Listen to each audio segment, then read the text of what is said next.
It is wonderful to explore wild places on a bike. But what if it breaks? What if you have a mechanical? How are you going to get home? In this video, we'll go through the things that are most likely to happen to your bike when you're riding somewhere lovely and wild, and then how to fix them trailside, at least well enough to get you home. It is quite a long video, but I've got some great expertise and it doesn't come from me.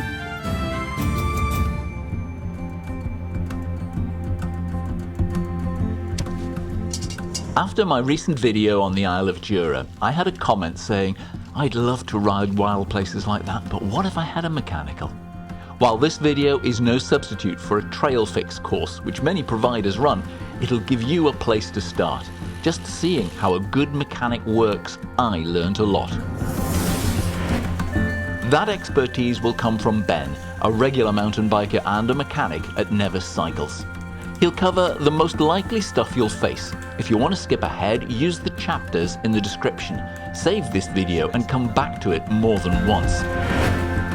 We'll cover tubeless tyre repairs, easy ones and big splits that need a tyre boot, truing a wonky wheel, including what to do with a broken spoke. And we'll start with the drivetrain, a snapped chain, a bent hanger, or when the gears start to fail. And we will assume all was working well when you began your ride. You notice your gears aren't shifting as they should, so visually inspect the chain ring and cassette for missing teeth, a kinked chain or a damaged derailleur. If that's all right, it's either your cable or your derailleur has been knocked out of line. Over to Ben.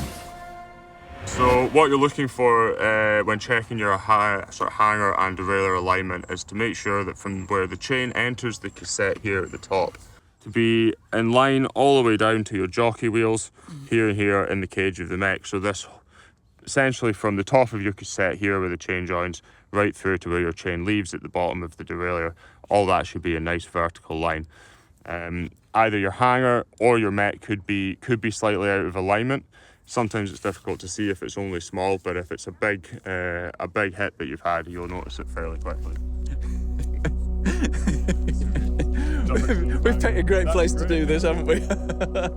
Hello. If it all lines up, work out which direction you're having problems shifting so you can add or remove tension from the cable. Say the chain's sat here just now and we've shifted to the next cog up here, but nothing's happening. That's where you would then add tension with your barrel adjuster here.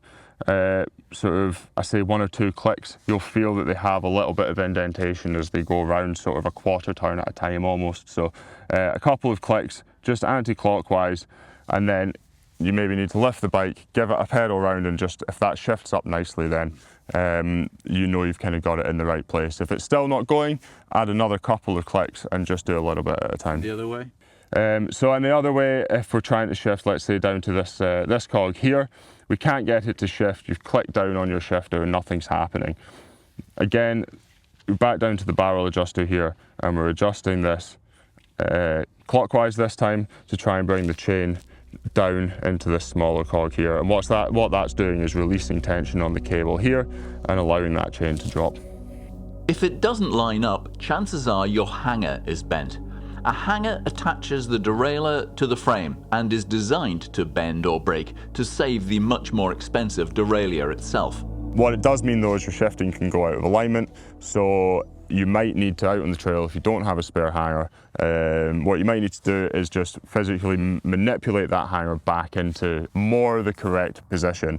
And we're just going to be doing that visually because you're not going to have any alignment tools or anything like that. So you're just sort of moving it, checking from the rear again, and trying to just get it back into that aligned place. Sort of purchase on the derailleur as I can, almost to protect the derailleur as much as anything else. Let's see if I can bend that out there. I can maybe try and see if I can get your shifting to go bad. I'll try not to break your derailleur. But so it's entirely possible there. You could actually break your hanger doing that. You can break the hanger, especially if it's taken a big knock. It may already be cracked. So then, yeah, if you're then trying to move it back into position, there's a chance it may snap. Which is why you should have a spare. Which is why you should have a spare, absolutely. So I'm interested to see if this has. Yeah, there we go. So bent it out, one shift down, just from that sort of change of alignment in the mech. So you actually just did that. You actually changed gear by bending the hanger. see if we can put it back now. I'll realign this for you properly when we get back to the shop. The key points for me from that lesson were always carry a spare hanger. And they're different for each bike. Universal ones, just not great. And if your shifting is sticky before you leave the house, it's not going to get better on the trail. Still with the drivetrain, fixing a snapped chain is a lot easier nowadays thanks to these split links, also called magic links. And this is how to use them. We have assessed the chain. It's nice and it's still straight. It's just snapped at a link. We've not got any other damage. So still good to use. A few bits to do to the bike before we refit the chain though. And first of all, we want to make our lives easier by moving the derailleur down into our smallest gear here. So caught up in this cassette, so we don't necessarily want to just shift down and drag that sort of through the cassette. So what we can do, especially on these SRAM derailleurs, lock the cage off and just give us that bit of slack there. On Shimano derailleurs, often there's a clutch just in here, which essentially does the same thing and just releases the tension on the system a little bit. So once we've done that and we know it's clear of the cassette, we want to come up to the bar here and you're just going to shift down all the way so that the derailleur is in line with your smallest cog on the cassette here. And again, that's just giving us more tension, a bit more space to work with while we refit the chain. And we're just going to thread that through, round the cassette and round your chain ring to start with. Now I'm going to try and offset this incorrectly to start with, just to show most chain rings these days, especially a single speed, will have a narrow, wide tooth profile. So you need to make sure that your chain is going to match up into that and sink in nicely. You see there, that's not fitting. But if we move it back one there, you see it just sits down and around that chain ring nicely. We're lined up on the bottom cog here, the smallest cog, and we're going to thread our chain through the derailleur. And a couple of things to watch out for here. Caught myself out as well over the years. There's often a little tab just on the rear mech here. Acts as a bit of a chain guard and a bit of a chain guide. You want to be in behind that tab so that the chain runs straight off the cassette and down into that upper jockey wheel. Which brings us to the split link. I don't know if we'll be able to get that in shot there, Simon, but an outer plate of a chain with a longer groove on one side that allows the fixed pin to pass into the link there. So you might see there we've got a couple of arrows on the links, and that dictates the way the chain's going to go, which way this is going to be fitted to the chain. And what we're looking for on the snap chain is to have two inner plates at the ends of the end of the chain that we're refitting to the bike. So what that'll let us do is fit those quick links into there and form an outer link on the chain that we're missing. It is fiddly. I don't know if you can come down a bit closer there, Simon. I'm well in. You're well in. So those are the two sliding plates I was talking about, and all we're going to do, line them up so that they're flat either side of those inner plates, and just sliding that back along until it's locked. Now this isn't fully locked yet, and there's a couple of things we can do just to lock that out and make sure the chain's nice and secure. On the SRAM derailleurs, unlock that clutch to add your tension back into the chain.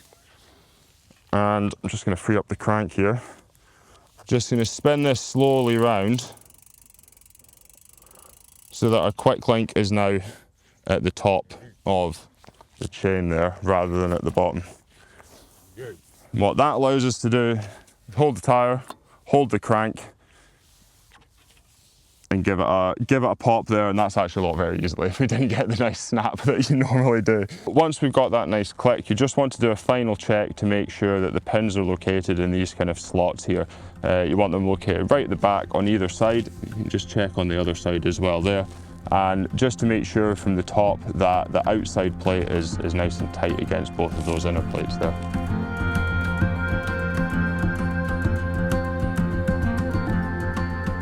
We're moving on to talk about what happens when your rim takes an impact, goes out of true, or a spoke breaks.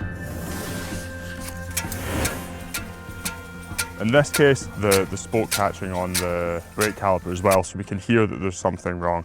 So first thing I'm going to say is we'll just find out which spoke it is. It's that visual assessment thing again before we do anything else. We can check all around the spokes, and there we go, this is our loose one here, and worth checking others while we're here as well. We need to be able to spin the wheel to check how true it is once we've tightened the spoke, and use the fork as somewhat of a makeshift truing stand. Fixing the loose spoke, all we really need is a spoke key. Few different types.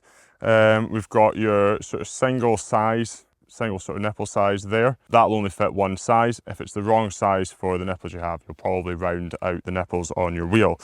Brings us to one of these, which is a spoke key that has multiple different sizes on it. So on this one here, you've kind of got a 0, a 1 and a 2, and that's just your sizes for your different nipples. We do also have multi-tools that have spoke keys on them. So this is a kind of tyre lever sort of spoke key combo, and you can just see these slots either side there. Have a slot for your nipple that then you would fit on. Not always the best those, because they're quite long, you can't get a full rotation around the spoke, so they can be a bit more fiddly, but good to have on a multi-tool to get you out of situations like these. I'm going to use this one today. That's probably what I'd recommend carrying. A little bit heavier, but if it's always in your pack and you're swapping your pack between different bikes, there's a good chance that will fit something that you have. And we need to find the size on the spoke key that fits the nipple here. So that's just trial and error, and you want as snug a fit as you can get. You make sure it's nice and tight, and we're just going to add tension to that spoke. What that does is on your non-drive side, if you tighten a non-drive side spoke, so that's your brake side where your discs are, that's going to pull it over to that side. If you tighten the other side on your drive side where your chain and cassette are, that's going to pull it over to the other side. And what we're really looking to do is try and balance the tension between each side so that the wheel's nice and central, in this case in the fork, and that we're getting rid of that wobble. So going with the 0 on my spoke key here, tightening. At the moment, I'm just trying to bring that tension up. You can see there, we're not as tight as some of the other spokes yet, but we're definitely getting better than we were. At this point, that's probably where I then start spin the wheel and have a look and just see if we've still got that wobble. So we've still got a little kick out to the side there, but what we have got rid of is it catching on the brake caliper there. So we know we're going in the right direction. And it's just a case of adding a couple, sort of a quarter, half turn at a time, and then back to have a spin and just trying to see where that kick is happening. If you've got a bit of a kick and it's not there's no loose spokes, you probably don't need to worry too much, but when you get to that point of having a loose spoke, you definitely want to try and pull that tight and just make sure that, like I say, that whole structure of the wheel's sort of nice and strong there. So if I was out riding myself, I'd be pretty happy with that now, but because we're on video, I want to try and get it spot on if I can. So you might find that you have a big impact, and rather than a loose spoke or something coming loose over time, you end up in this situation, which is the spoke kind of becoming fully detached from the rim. So in this case, a snapped nipple actually at the end, but it could also just be a snap spoke actually in the middle of the spoke there. Let's say we don't have a way of fixing this when we're out on the trail. We don't have spare nipples with us. We don't want to strip down our wheel and remove the tape. All we're going to do is keep this spoke out of the way of the fork or of the rear of the bike and the drivetrain, and we're just going to do that by bending it around the closest spoke to it. So something along the lines of this, and you're looking for that to be as tight into the spoke and for the end to be tucked away nicely into the wheel there so that it's not going to foul anything while you get home. Just check the spokes around you with your spoke key. So around the missing spoke, if any of those are loose, give them a little bit of a nip up. Sort of tension, making sure they're not loose, is more important than the wheel being dead true at this point. So again, we're trying to get home, and then you can swap this spoke out at home in your workshop or take it to your local bike shop, and I'm sure a mechanic there will be happy to do the job for you. So a spoke key is yet another must-have for your tools and repair kit. The most common repair they undertake at Nevis Cycles is something which petrifies too many cyclists: punctures and tears, both tubeless and clinchers. We've put a hole in a tubeless tyre. You can see the sealant leaking out along with the air. Tubeless repair kit here. A few different bits and bobs in there, rubber solution, a couple of different kind of picks and tools to use there, and then the plugs themselves. So this is what we're going to use to actually plug the hole in our tyre. And I've got essentially a small file here which is just going to roughen up the edges of that hole.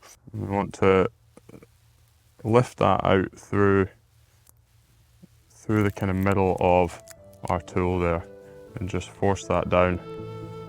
It might reassure you to know that the first and second times this didn't work. The hole had to be roughened more, the plug more carefully placed within the poking tool, but Ben got there. The idea is to push all the way through and then pull it out. Sometimes it doesn't work, so we pushed one through, it stayed in the tyre, but what we've done there is pushed it all the way through, and then that's plugged the hole there, and we can see that that's nice and snug and secure. Fortunately this time we've managed to stay seated on the rim the whole way around, so in theory we should be able to pump this up with a normal hand pump, but what we're going to use is a CO2 applicator and a little bottle of CO2. So the idea behind these is that they give you a nice high injection, high speed blast of air, blow the tyre back onto the rim, at the same time repressurising things as we go. So handy handle there, stop us burning our hands on the CO2. Attach your canister, applicator, sorry, to your valve, and hopefully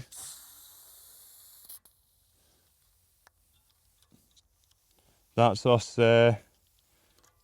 re-inflated, and we can hear a bit of air escaping just from the plug there. So all we're going to do, spin the wheel a few times. Any sealant that's still in the wheel there is going to throw itself around and hopefully help just seal up that hole around the edges of the plug that we've put in there. This is just essentially a little Stanley knife, and you can just take the ends off there. So we don't want to go too close because we want to still have a little bit of tail.